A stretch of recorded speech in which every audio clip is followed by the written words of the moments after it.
रखा था, उनको शिक्षा दी थी, उनको ईश्वर के राज्य के बारे में वचन सुनने का अवसर दिया गया था, उनको बड़े बड़े चिन्ह और चमत्कार देखने का अवसर दिया गया था, उनको साथ में रखा था और ईश्वरीय सामर्थ्य का अनुभव करने का मौका दिया गया था।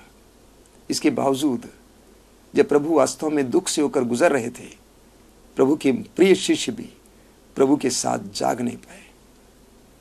मेरे प्रिय मित्रों, मैं सोचता हूं कि प्रभु हम हर विश्वासी से भी यही सवाल करते हैं। कहा जाता है, अंग्रेजी में कहा जाता है, God gives and forgets, man receives and forgets. हम में से कई लोग भी प्रभु के शिष्यों की तरह हैं। प्रभु से इतने सारे वरदान प्राप्त करने के बावजूद हम उनके साथ जागने के लिए तैयार नहीं हैं। एक बात मैंने देखी है, कई विश्वासियों में बहुत कुछ करने की इच्छा है, लेकिन प्रार्थना करने की इच्छा नहीं है। वे प्रार्थना नहीं कर पाते हैं, वे ईश्वर के लिए समय निकाल नहीं पाते हैं, वे ईश्वर के सानिध्य की खोज नहीं करते हैं, वे ईश्वर के सानिध्य को अनुभव करना नहीं चाहते हैं, वे ईश्वरीय सानिध्य के उस आस्वादन को जीवन का एक महत्वपूर्ण हिस्सा नहीं मानना चाहते हैं। प्रभु पूछते हैं बड़े दर्द के साथ, पीड़ा के साथ, क्या तुम घंटे भर भी मेरे साथ जाग नहीं सके? आगे मार्कुस अध्याय 14 वाक्य 38 में प्रभु यीशु कहते हैं कि हमें क्यों प्रार्थना करनी चाहिए। प्रभु ने शिष्यों से कहा कि तुम्हें क्यों जाग कर प्रार्थना करनी चाहिए। उन्होंने कहा, जागते रहो और प्रार्थना करते रहो ताकि तुम परीक्षा में ना पड़ो। जागते रहो और प्रार्थना करते रहो ताकि तुम परीक्षा में ना गिर जाओ। हम जानते हैं प्रभु यीशु के शिष्य सो गए थे, वे जाग कर प्रार्थना नहीं कर पाए, इसलिए प्रलोभन के समय, परीक्षा के समय वे खरे नहीं उतरे, वे हार गए, वे प्रभु को छोड़कर भाग गए।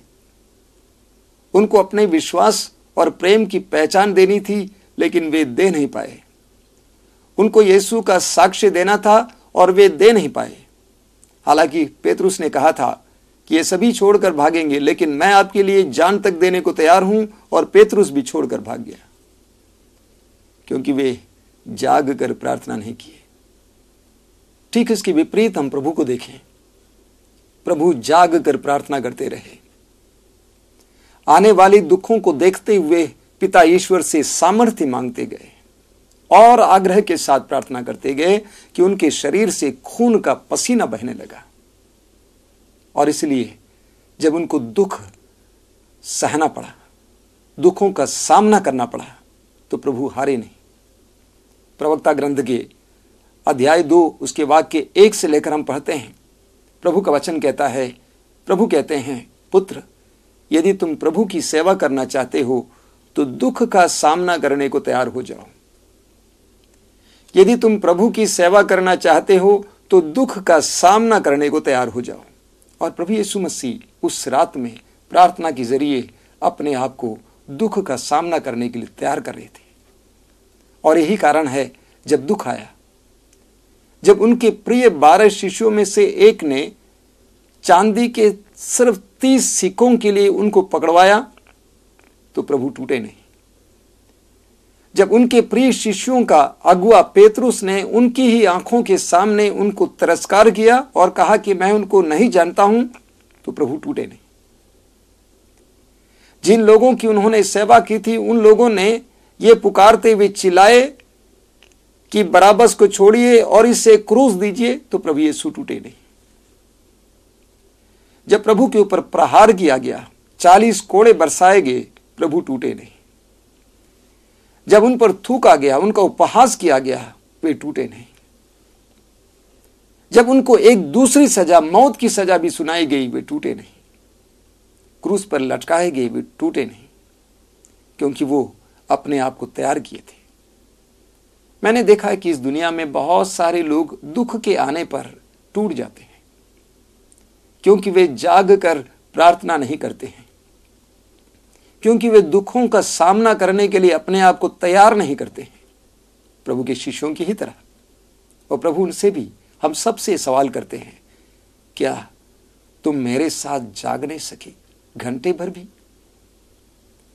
लूकस के सुसमाचार के अध्याय 21 उसके वाक्य 34 से 36 तक प्रभु यीशु मसीह हमें सचेतते हैं, हमसे कहते हैं। मैं उसको पढ़कर सुनाना चाहता हूं। सावधान रहो, कहीं ऐसा ना हो कि भोग विलास, नशे और इस संसार की चिंताओं से तुम्हारा मन कुंठित हो जाए और वह दिन फंदे की तरह अचानक तुम पर आ गिरे, क्योंकि वह दिन समस्त पृथ्वी के सभी निवासियों पर आ पड़ेगा। इसलिए जागते रहो और सब समय प्रार्थना करते रहो, जिससे तुम इन सब आने वाले संकटों से बचने और भरोसे के साथ मानव पुत्र के सामने खड़े होने योग्य बन जाओ। प्रभु हमसे कहते हैं, इसलिए जागते रहो और प्रार्थना करते रहो, ताकि तुम इन सारे संकटों से गुजरोगे और धैर्य के साथ मानव पुत्र के सामने खड़े होने योग्य बन जाओगे। मत्ती के सुसमाचार के अध्याय 18 उसके वाक्य 7 में प्रभु यीशु स्वयं कहते हैं कि प्रलोभन अनिवार्य है। और मैं भी समय आपसे कहना चाहता हूं मेरे प्रिय भाई और बहनों, प्रलोभन अनिवार्य है। हर मनुष्य को प्रलोभन का सामना करना पड़ेगा। संत पेतरुस अपने पहले पत्र के अध्याय 5 वाक्य 8 में इसके बारे में बताते हैं कि शैतान हमारा शत्रु दहाड़ते सिंह की तरह विचरता है और ढूंढते रहता है कि किसे फाड़ खाएं। यह वास्तविकता है। चारों ओर से प्रलोभन हमें घेरे रखा हुआ है। हमारा शत्रु शैतान हमें गिराने का प्रयास करते रहता है और इसलिए जरूरी है कि ऐसे प्रलोभनों में हिम्मत के साथ, धैर्य के साथ खड़े होने के लिए हम जाग कर प्रार्थना करें। मेरे प्रिय मित्रों, हम अपनी परिस्थितियों को जानते हैं कि कितनी कठिन है, कितनी डरावनी है, कितनी खतरनाक है। ये सोने का समय नहीं है, जागने का समय है, जाग कर प्रार्थना करने का समय है। जब हम सोते हैं हम शैतान को अवसर देते हैं। एफेसियों के पत्र के अध्याय 4 उसके वाक्य 27 में संत पौलुस कहते हैं कि शैतान को अवसर मत दीजिए।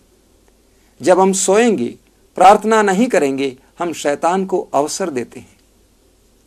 मत्ती के सुसमाचार के अध्याय 13 में हमें एक बहुत सुंदर दृष्टांत प्रभु यीशु मसीह ने सिखाया है और वो दृष्टांत है जंगली बीज का दृष्टांत।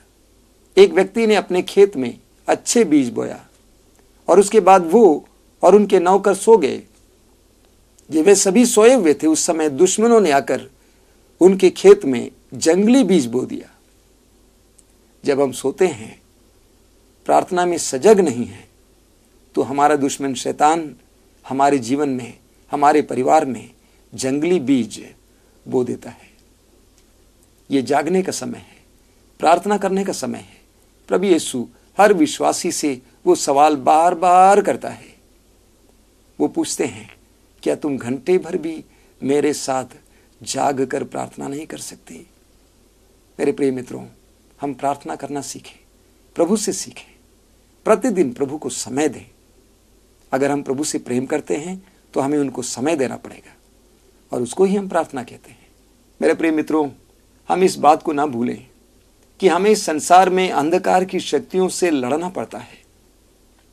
संत पौलुस एफेसियों के पत्र के अध्याय 6 उसके वाक्य 12 में कहते हैं कि हमें किसी निरे मनुष्य से नहीं, बल्कि अंधकार में संसार के अधिपतियों, अधिकारियों, अधिशासियों और आकाश के दुष्ट आत्माओं से लड़ना पड़ता है। हर क्षण हमें अंधकार की शक्तियों से और दुष्ट आत्माओं से लड़ना पड़ रहा है। वासना की आत्मा,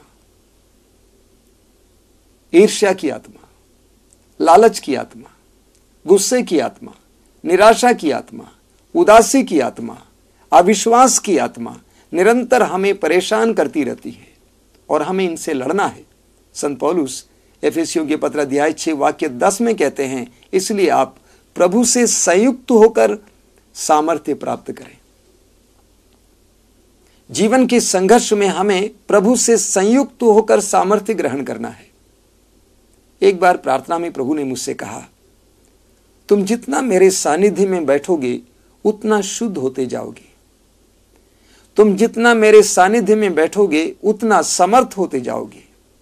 ईश्वर सामर्थ्य का स्रोत है, जीवन का स्रोत है, प्रेम का स्रोत है, शांति का स्रोत है। और इसलिए जितना हम प्रार्थना के द्वारा प्रभु से जुड़ेंगे उतना ज्यादा हमें सामर्थ्य का, प्रेम का, ज्ञान का, शक्ति का अनुभव होगा। अक्सर लोग प्रार्थना को मांगना समझते हैं, और मैं आपको आज बताना चाहता हूं प्रार्थना का मतलब तात्पर्य मांगना नहीं है। मांगना प्रार्थना का एक हिस्सा मात्र है। प्रार्थना का तात्पर्य है ईश्वर के साथ जुड़ना। ईश्वर के साथ जुड़ना। कई लोगों से जब मैं बोलता हूं कि आप जाइए प्रार्थना कीजिए, तो वे अपनी जरूरतों को प्रभु के सामने रखकर निरंतर मांगते रहते हैं। जब हम लोग प्रार्थना करते हैं, हम प्रभु से जुड़ते हैं, प्रभु की आराधना करते हैं, प्रभु की स्तुति करते हैं, प्रभु को धन्यवाद देते हैं, प्रभु के सानिध्य का अनुभव करते हैं, प्रभु के सानिध्य का आस्वादन करते हैं। और जितना हम प्रभु के साथ जुड़ते जाएंगे उतना हमारे अंदर प्रभु का सामर्थ्य प्रवेश करेगा और हम लोग समर्थ बनते जाएंगे। हम जीवन के संग्राम में लड़ने के लिए तैयार हो जाएंगे। आइए हम प्रार्थना करें। आज विशेष रूप से हम प्रभु यीशु से यह प्रार्थना करेंगे कि प्रभु हमें प्रार्थना करना सिखाइए। लूकस के सुसमाचार के अध्याय 11 के वाक्य 1 में हम पढ़ते हैं कि जब प्रभु यीशु मसीह प्रतिदिन की तरह प्रार्थना करने के बाद अपने शिष्यों की ओर आए तो शिष्यों ने प्रभु से कहा, प्रभु हमें प्रार्थना करना सिखाइए। आज हम भी प्रभु से कहेंगे, हे प्रभु हमें प्रार्थना करना सिखाइए। हमारे परिवार के सदस्यों को प्रार्थना करना सिखाइए। प्रार्थना में समय बिताने के लिए तात्पर्य दीजिए। नहीं, प्रार्थना में तेरे साथ बैठने के लिए इच्छा दीजिए, आनंद दीजिए। आइए हम प्रार्थना करें। हे प्रेमी पिता, आज इन वचनों को सुनने वाले हर एक भाई और बहन के लिए मैं प्रार्थना करता हूं, हमें प्रार्थना का वरदान दीजिए। तेरे सानिध्य का अनुभव करने के लिए हमें प्रार्थना का वरदान दीजिए। तेरे सामर्थ्य से भर जाने के लिए हमें प्रार्थना का वरदान दीजिए। हर एक भाई बहन को आज प्रार्थना का वरदान दीजिए। जाग कर प्रार्थना करने के लिए, तुझसे गहराई से जुड़कर प्रार्थना करने के लिए, जीवन के संग्राम में लड़ने लायक सामर्थ्य ग्रहण करने योग्य प्रार्थना करने के लिए हर एक भाई बहन को आज कृपा दीजिए। धन्यवाद हे पिता, क्योंकि मैं विश्वास करता हूं कि तू हमें ये वरदान दे रहा है।